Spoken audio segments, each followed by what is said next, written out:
ako for today's video pero kailangan ko pa ring magising ng maaga para mag-asikaso ng estudyante at ng aking trabahante. Ganito na siguro talaga yung routine ng isang nanay kahit na nagtatrabaho din naman siya, no? Hello, hi mga nay! Pagbangon ko ay inuuna ko talaga magsalang ng sinaing at mag-init ng tubig para panligo ni Kuya Vil. Medyo malamig talaga kasi yung panahon ngayon kaya hindi nga kaya kung walang mainit na tubig sa panligo nila. Lalong-lalo na dito sa amin na kapag mahangin hindi mo talaga maitatago. Kasi naman yung CR namin open at tanging kurtina lang yung ginagawa naming pinto. Meron pa ako na itabing hotdog at saka ham. Gagamitin ko sana to sa pangluto nung bagong taon. Yun nga lang hindi na nga ako nagluto kasi kami-kami lang naman ang kakain at wala naman kaming bisita. Kaya naman yung isang balot hinati ko nga at ginawa kong pambaon yung kalahati. May paggagamitan pa kasi ako nung kalahati nun kaya hindi ko rin inubos lahat pagluto. Eto si Kuya Vil at siya na ngayon nagsandok ng kanyang kanin habang ako ay nagluluto ng ulam. At nung maluto ko na naglagay din agad ako sa kanyang baonan para nga siya ay makaalis na. Tuwing umaga ay make sure ko nga muna na nakaalis na si Kuya Vil at saka si Bossing bago nga ako mag-asikaso dito sa bahay. At kadalasan pag nakaalis na rin sila saka pa lang ako nagkakape. Gusto ko kasi na-enjoy ko yung moment ko kapag nagkakape kaya ayoko nang may ibang ginagawa habang nagkakape. At isa nga sa mga happy pills ko ay itong pagre-refill itong mga lagay ng kape, gatas at asukal.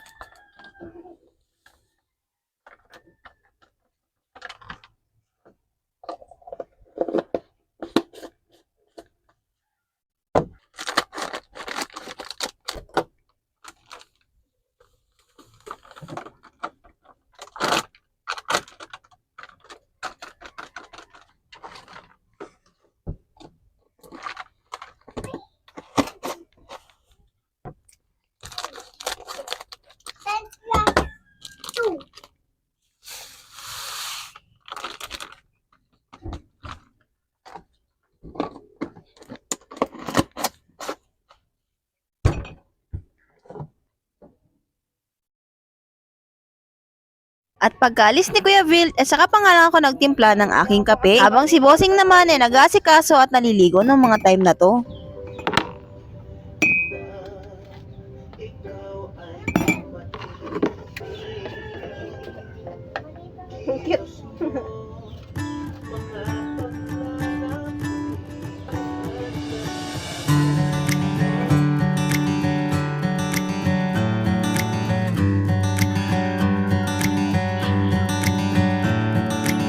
At pinaka-favorite spot ko nga habang nagkakape dito nga sa duyan. At habang nagduduyan, syempre nag-e-edit na rin ako. Eto nga yung pinaka-ginagawa ko habang nagkakape. Nag-e-edit na rin ako ng mga video para paikliin at hindi ganong mahaba para hindi mapuno agad yung gallery ko. Huwag lang mapupunta sa Facebook at talaga namang scroll na lang yan ang scroll at hindi na nga nakakapag-post or nakakapag-edit. Ay nako.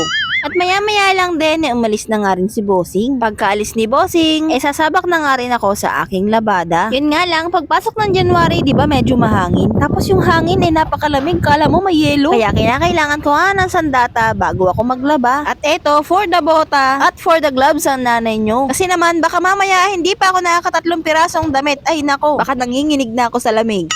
Lalo na dito sa pwesto ng labahan ko, talaga namang salong-salo ko lahat ng hangin. Open pa naman yung bahay namin, halos lahat butas. Hindi naman ako makapagsuot ng pajama kasi alam niya naman, nakaupo, maglalaba, magbabrush, syempre mababasa yun lalo na't mahaba pa. Kaya for the bota na nga lang para less hassle.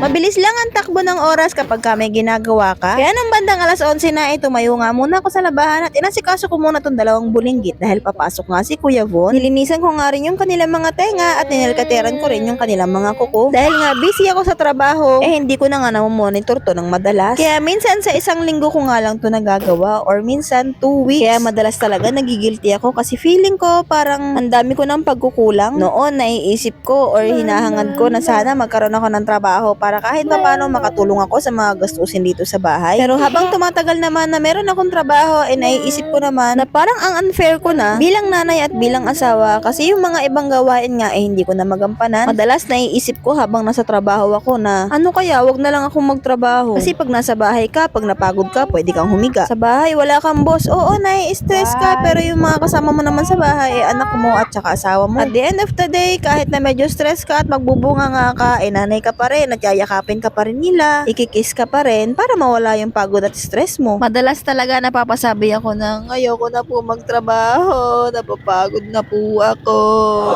Pero at the back of my mind, sinasabi niya, ay nako Inday, huwag kang ipokrita. Madami ka pang gustong bilhin kaya magtiis ka. Tandaan mo, pag wala kang trabaho, hindi mo mame-makeover yung bahay mo. Ano ha? Mag-emote ka pa? Yeah, joke lang yun. Ito na nga, back to the video na. Anyway, pag-aalis ni Kuya Von, ay pinatulog ko na nga si Bunso. Gusto ko nga rin sanang matulog dahil day off ko naman. Yun nga lang, kapag pumipikit ako, ay para akong kinokonsensya nung aking mga gawain. Kapag pumipikit ako, ay may bumubulong sa akin ng, hoy, Inday, ang dami mo pang gagawin dito sa labas. Pababayaan mo na lang ba kami at matutulog ka na lang dyan? Nako, siguro baka bulong lang ng sikmura ko yun. Kaya eto't bumangon ako at magtatry nga akong magluto ng carbonara.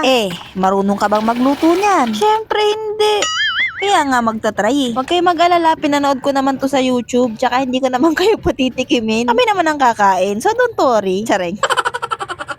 Dahil meron nga kaming pasta na pinamigay, bumili na nga lang ako ng mga pansahog na mushroom at tsaka ham, tapos iba. Pinanood ko lang din naman sa YouTube yung procedure nito at tsaka yung mga kinakailangang ingredients. Kaya hindi ko na rin i-explain sa inyo at hanapin nyo na nga lang din sa YouTube kung paano magluto nito. Kasi alam ko naman na mas magaling pa kayo sa akin.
Inday, hindi kasama yung lalagyan sa lulutuin.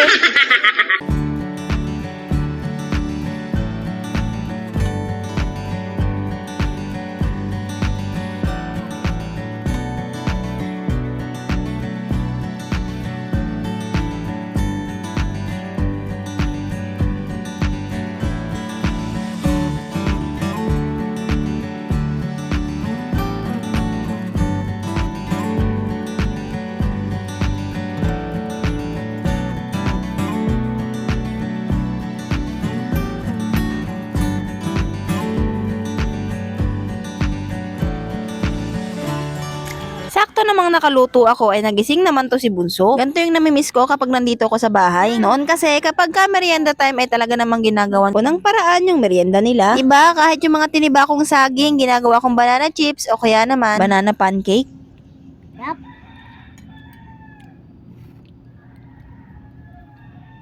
Nahihiwa kasi.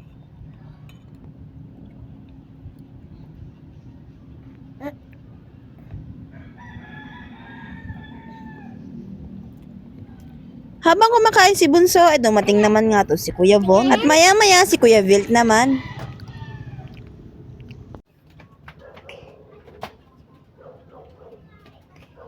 At dahil dumating na nga sila galing school, ako naman ay pupunta muna ng palengke para bumili ng pang-ulam namin ngayong gabi. Sahod ko nga kasi kahapon at ngayon pa lang ako nakapag-day off, kaya ngayon pa nga lang ako mamamalengke. Pumunta na nga rin ako ng grocery para bumili ng iba pang pangangailangan namin sa bahay.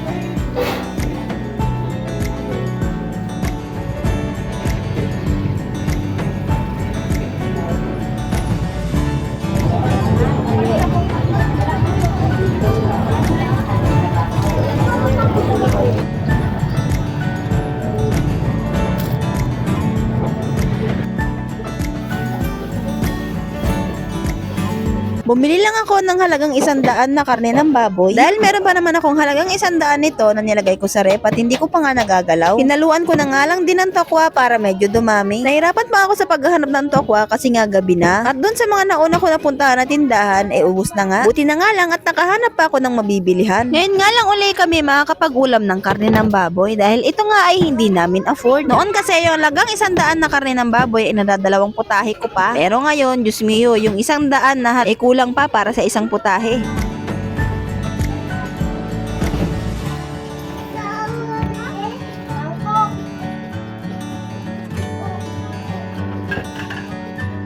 Mama, ayun na.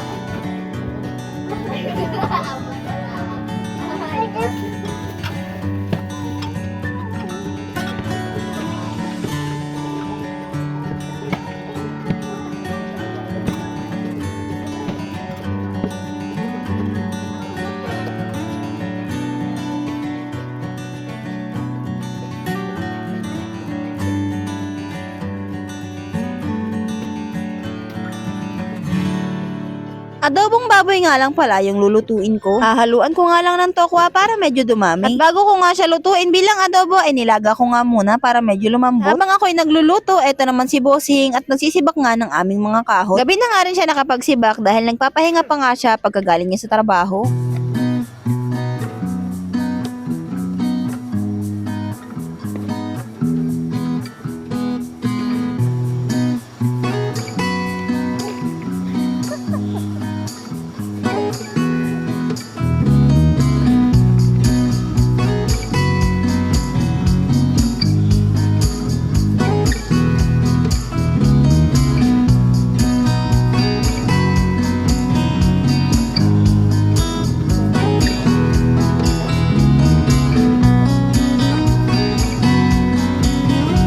Habang nagluluto, eto naman ako at nagsasalang na naman uli ng panibagong paiikutin para sa washing. Nagpapasok na rin si Bossing ng kanyang mga sinibak na kahoy. Nakailang timba na rin ako ng nalabahan dito. Yun nga lang, sinasamantala ko na din habang hindi pa ako napapagod at inaanto para kahit pa paano mabawasan na tong mga to. Pagkalagay ko nito sa washing, dumiretso naman ako sa pagpiprito ng mga tokwa para habang umiikot siya, meron pa ako ibang ginagawa.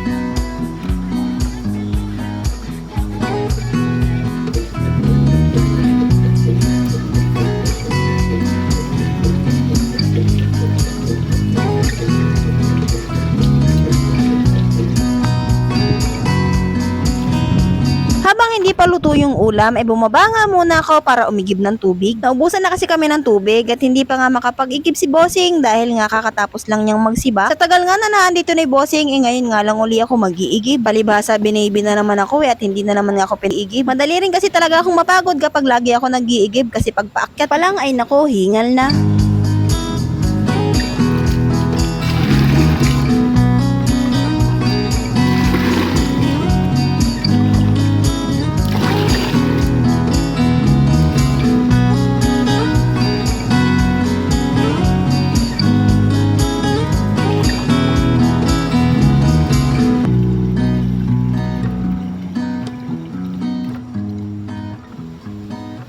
Isang timba lang naman tong inigib ko. Panggamit lang naman namin para panglinis ng katawan. Pagkaakyat ko, nag-asikaso nga rin agad ako at nilagyan ng rekado itong nilalaga kong karne. Pinalambot ko kasi muna kasi baka mamaya pag matigas hindi rin naman kainin ng mga bata.